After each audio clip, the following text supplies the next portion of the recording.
السلام علیکم، welcome to my channel midnight horror story. تمام ویڈیو اپڈیٹس کے لیے مڈ نائٹ ہارر اسٹوری کو سبسکرائب کریں اور بیل نوٹیفیکیشن آن کرنا نہ بھولیجیے گا۔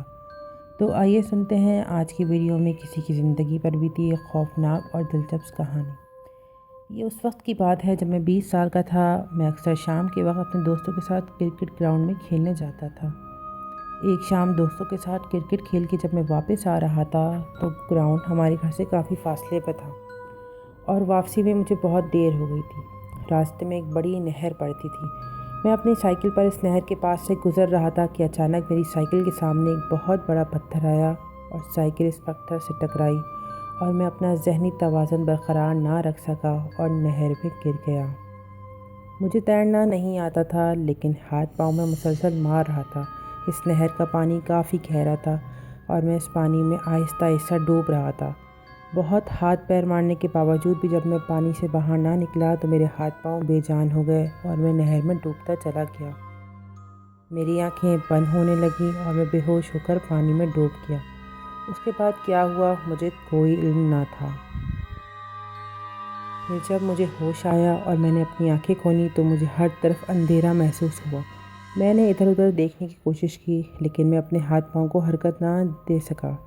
ہر طرف اندھیرا چھایا ہوا تھا، کچھ بھی نظر نہیں آ رہا تھا۔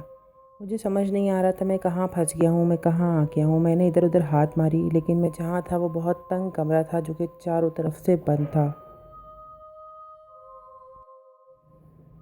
پھر میں نے اپنی ناک کو ہاتھ لگا کر دیکھا تو مجھے کچھ روئی جیسا محسوس ہوا۔ مجھے گھبراہٹ ہونے لگی اور ڈر بھی لگنے لگا۔ میں نے جلدی جلدی اپنے کپڑوں کو چھوا اور یہ دیکھ کر حیران رہ گیا کہ میرے جسم پہ جو کپڑے پہلے تھے وہ اب موجود نہیں ہیں۔ بس ایک چادر تھی جس سے خوشبو آ رہی تھی۔ مجھے سمجھنے میں ذرا دیر نہیں لگی، وہ ایک کفن تھا اور میں قبر میں۔ یہ سوچ کے میرا دل کانپ گیا اور میرا دل خشک پتوں کی طرح کانپنے لگا۔ میں قبر میں کیوں تھا؟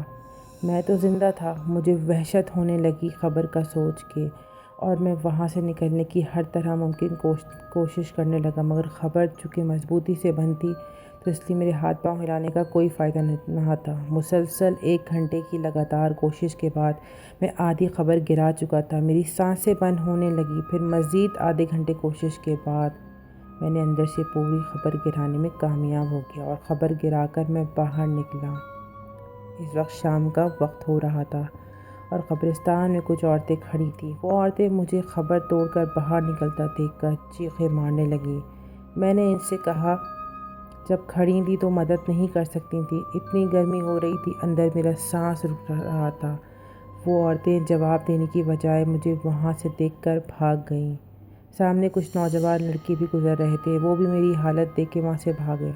میں نے اپنے جسم پر موجود کفن کو درست کیا اور سر کے اوپر سے کھول رہا تھا۔ میں نے باندھا اور اسے گھر کی طرف لوٹا۔ راستے میں مجھے اپنا دوست عادل نظر آیا۔ عادل میرا بہت پرانا دوست تھا۔ میں عادل کو دیکھتے ہی بھاگ کر اس کے پاس گیا اور اسے سلام کیا اور گرمجوشی سے پوچھا کیسے ہو عادل؟ عادل نے مجھے حیرانگی سے دیکھ کے خوفزدہ ہو گیا اور وہ بھاگنا شروع ہو گیا۔ میں پیچھے سے آوازیں دیتا رہا لیکن اس نے پیچھے مڑ کے نہ دیکھا۔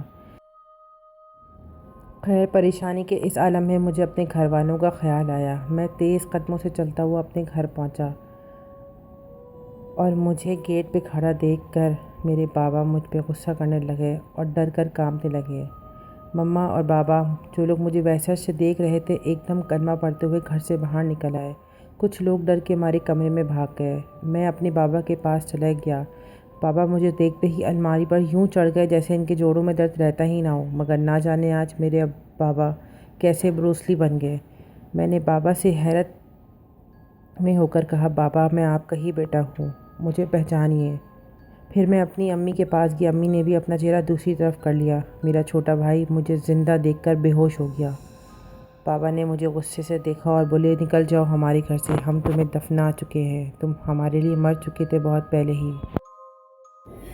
میں نے ڈرتے ڈرتے اپنے بابا سے کہا بابا میرا یقین کریں میں آپ کا بیٹا ہوں، آپ لوگوں نے غلطی سے مجھے مردہ سمجھ کر دفن کر دیا تھا۔ لیکن ابو مستقل قرآنی آیت کا ورد کرتے رہے اور مجھ پہ پھونکتے رہے اور پھر کچھ اور لوگوں نے مجھے دھکے دے کے گھر سے باہر نکل دیا۔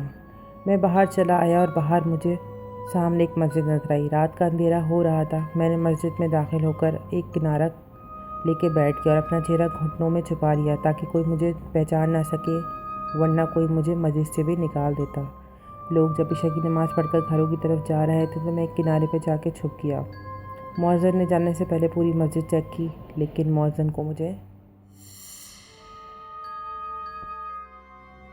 نے جانے سے پہلے پوری مسجد کو ایک دفعہ دیکھا، لیکن مؤذن مجھے دیکھ نہ سکا کیونکہ میں ایک کنارے میں چھپ کے بیٹھا ہوا تھا۔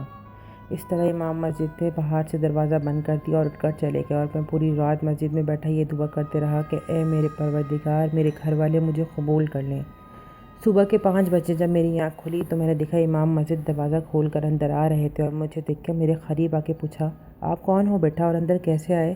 رات میں تو میں نے مسجد کا دروازہ بند کر دیا تھا۔ تو میں نے کہا، میں امام مسجد، میں بس اتنا ہی کہہ کے رو پڑا، اور روتے روتے امام مسجد کو اپنی ساری کہانی سنائی۔ اس کے بعد امام مسجد نے شفقت بھرا ہاتھ میرے سر پہ رکھا اور شروع سے لے کر آخر تک میری بات سننے کے بعد ایک گہری سانس لی اور بڑے ہمدردی سے بولے، بیٹا پریشان نہ ہو، میں تمہیں خود تمہارے والدین کے گھر لے کر جاؤں گا۔ اور مجھے کہہ رہے ہیں، بیٹا ایسا ہی واقعہ بہت پہلے میری پھوپھی زاد بہن کے ساتھ بھی پیش آیا تھا، مجھے یقین ہے تم جھوٹ نہیں بول رہے ہوگے، چلو مسجد میں نماز کا وقت ہو گیا، نماز پڑھتے ہیں اور باہر کی طرف چل کے تمہارے گھر کا رخ کرتے ہیں۔ ایسا ہی واقعہ میری ایک پھوپھی زاد بہن کے ساتھ پیش آیا تھا، مجھے یقین ہے تم جھوٹ نہیں بول رہے، چلو میرے ساتھ، میں تمہیں تمہارے گھر لے کے چلتا ہوں، پہلے ہم نماز ادا کر لیں گے، اس کے بعد تمہارے گھر کا رخ کریں گے۔ میں نے ڈرتے ڈرتے کہا، مولوی صاحب مجھے گھر والے قبول نہیں کریں گے۔ مولوی صاحب نے مجھے حوصلہ دیتے ہوئے میرے گھر لے آئے اور بابا اور امی سے بولے، یہ آپ کا بیٹا ہے، آپ اسے کیوں قبول نہیں کر رہے؟ تب بابا نے کہا، ہمارا بیٹا مر چکا ہے، ہم اسے خود دفن کر کے آئے، ہم نہیں جانتے یہ کون ہے، ہمارا بیٹا تو قبرستان میں موجود ہے، پھر یہ کون ہے اور یہ کہاں سے آیا؟ مولوی صاحب نے میرے بابا کی بات تحمل سے سنی اور پھر نرم لہجے میں بولے، بھائی صاحب آپ نے اپنے بیٹے کو غلطی سے مردہ سمجھ کے دفن کر دیا تھا، وہ نہر میں گر کر صرف بے ہوش ہی ہوا تھا اور آپ اسے مردہ سمجھ کر دفن کر آئے۔ ایسے واقعات اکثر دفعہ ہوتے رہتے ہیں، یہ آپ کا ہی بیٹا ہے۔ تو بابا نے برہمی سے کہا، اگر یہ ہمارا بیٹا ہے تو اسے کہو ثابت کرے۔ مولوی صاحب نے بابا کی بات سن کر جیب سے اپنی چھوٹی قینچی نکالی اور قینچی کی نوک سے میرے ہتھیلی پر دے مارا۔ میری ہتھیلی سے خون نکل آیا تو مما بابا کو میری بات پہ یقین آ گیا۔ بابا اور مما نے مجھے پکڑ کر گلے لگایا اور امام صاحب کا بہت شکریہ ادا کیا اور وہاں سے چلے گئے۔ آج میری عمر 60 سال سے زیادہ ہو گئی ہے اور یہ خوفناک واقعہ میں اپنے بچوں کو سناتا ہوں۔